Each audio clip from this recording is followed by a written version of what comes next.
En las alturas de los Alpes bávaros, en agosto de 1939, un grupo de alemanes alzó los ojos hacia el cielo y contempló una espectacular aurora boreal que cubría totalmente el cielo septentrional de trémula luz roja como la sangre.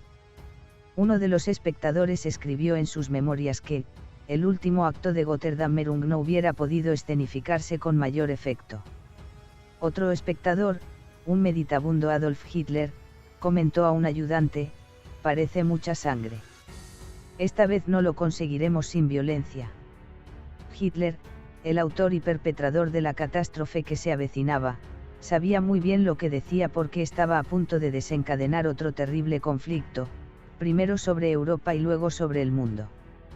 La sombra de una nueva guerra. La visión de aquella aurora boreal fue un presagio inquietante para un continente que apenas se recuperaba de los estragos de la Primera Guerra Mundial. Europa se encontraba de nuevo al borde de la guerra cuando apenas había transcurrido un cuarto de siglo desde que empezara la Primera Contienda Mundial, aquel choque de naciones que había derribado imperios y destruido a una generación. Era una triste historia de esperanzas frustradas y sueños sombríos. El camino hacia el conflicto. La guerra que Hitler iba a empezar pronto añadió una dimensión nueva al frío y tenebroso mundo del poder y los estados, porque en ella se combinaron las tecnologías del siglo XX con el feroz compromiso ideológico de la Revolución Francesa. El naufragio de 1918 ciertamente había sugerido las posibilidades. Pero las democracias optaron por olvidar las duras lecciones de aquella guerra porque resultaba más cómodo creer que todo había sido un terrible error, que una dosis apropiada de razonabilidad, la Sociedad de Naciones junto con sentimientos pacifistas, haría que el mundo fuese un lugar seguro para la democracia. En vez de ello, la paz de 1919 se derrumbó porque los aliados, en contra de lo que exigían sus intereses, no la defendieron, a la vez que las potencias derrotadas no tenían ninguna intención de atenerse a los resultados.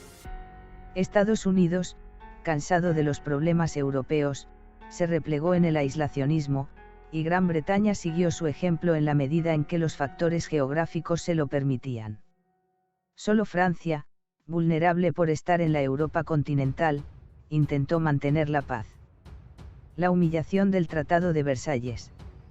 Desde el principio, los alemanes soñaron con anular el Tratado de Versalles, que había codificado su humillación. Los italianos y luego los japoneses, decepcionados ambos por la parte del botín que les tocó, mostraron poco interés por apoyar el orden de la primera posguerra mundial, al tiempo que los revolucionarios rusos se concentraron en ganar su propia guerra civil y luego en instaurar el socialismo en la nueva nación. Los ingredientes para el fracaso de la paz estuvieron presentes desde que se firmó el armisticio. El fin de la Primera Guerra Mundial no fue concluyente y, con el ejército alemán todavía en territorio extranjero, hizo que otra guerra europea fuese inevitable. El nombramiento de Hitler como canciller de Alemania en enero de 1933 y la subsiguiente revolución nazi garantizaron que la guerra sería un conflicto a gran escala y entrañaría nada menos que un intento de instaurar la hegemonía alemana sobre todo el continente europeo. La ideología de Hitler. Adolf Hitler desempeñó un papel decisivo en la ascensión del nacionalsocialismo. Aparte de su astucia política, albergaba una serie de creencias que concordaban con las percepciones y los prejuicios de los alemanes. La ideología ocupaba un lugar central en su mensaje. Por encima de todo, rechazaba los valores optimistas del siglo XIX y tenía una visión del mundo que se basaba exclusivamente en la raza.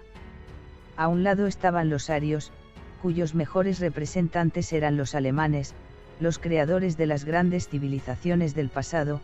Al otro lado se encontraban los judíos, los corruptores degenerados del orden social que habían envenenado a diversas sociedades a lo largo de toda la historia. Al modo de ver de Hitler, el marxismo, el socialismo y el capitalismo eran males que habían nacido del esfuerzo de los judíos por destruir la civilización desde dentro. Hitler creía haber descubierto en sus teorías raciales los principios fundamentales de los que dependían la evolución y la historia de la humanidad.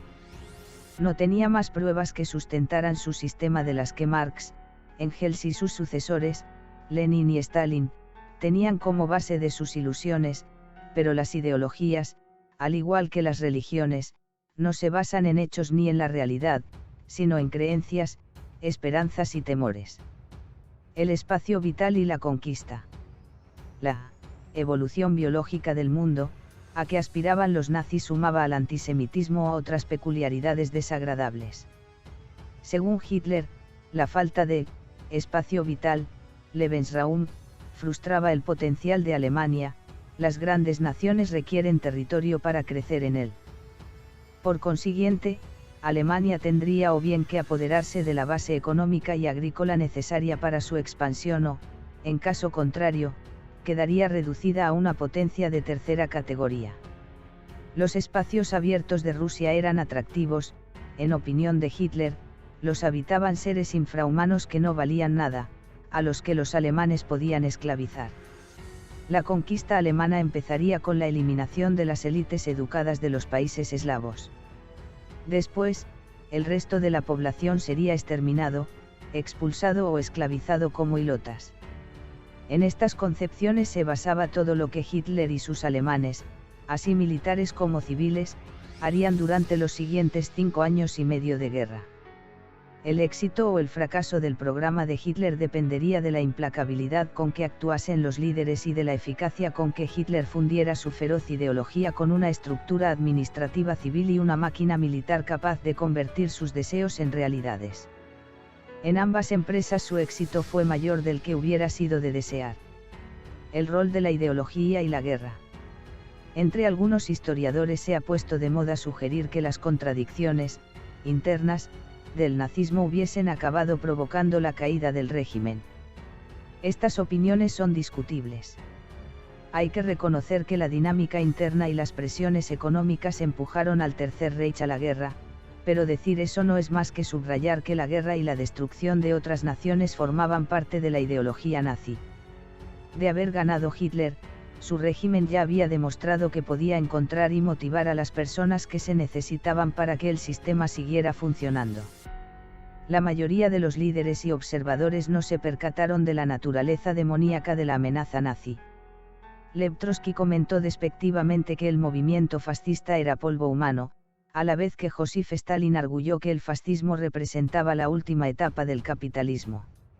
A principios de los años 30, los comunistas se afanaron en atacar a los socialdemócratas por considerarlos socialfascistas, con lo cual destruyeron la unidad de la izquierda, especialmente en Alemania.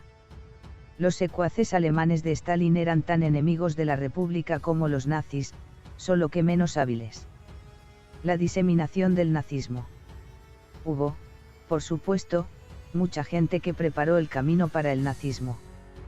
Una masiva campaña de desinformación por parte de la burocracia de la República de Weimar persuadió a la mayoría de los alemanes de que el Reich no había sido responsable de la última guerra y de que, en noviembre de 1918, el ejército había permanecido imbatido en el campo de batalla hasta que los judíos y los comunistas le asestaron una puñalada por la espalda. Un clima nacional de autocompasión e intemperancia alimentó el atractivo del partido nazi. Conclusión. La aurora boreal de agosto de 1939 simbolizaba la tormenta que estaba a punto de desatarse sobre el mundo. Hitler, con su visión distorsionada de la realidad y su ideología racista, estaba decidido a lanzar al mundo en un conflicto devastador que cambiaría para siempre la faz de Europa y del mundo entero. La Segunda Guerra Mundial, con su mezcla de tecnologías modernas y antiguas ideologías, demostró una vez más la capacidad de la humanidad para la destrucción masiva, pero también subrayó la importancia de la vigilancia y la resistencia ante las fuerzas del mal. La historia de esta guerra, marcada por la sangre y el sacrificio, sigue siendo un recordatorio de las lecciones que la humanidad debe aprender para evitar repetir los errores del pasado.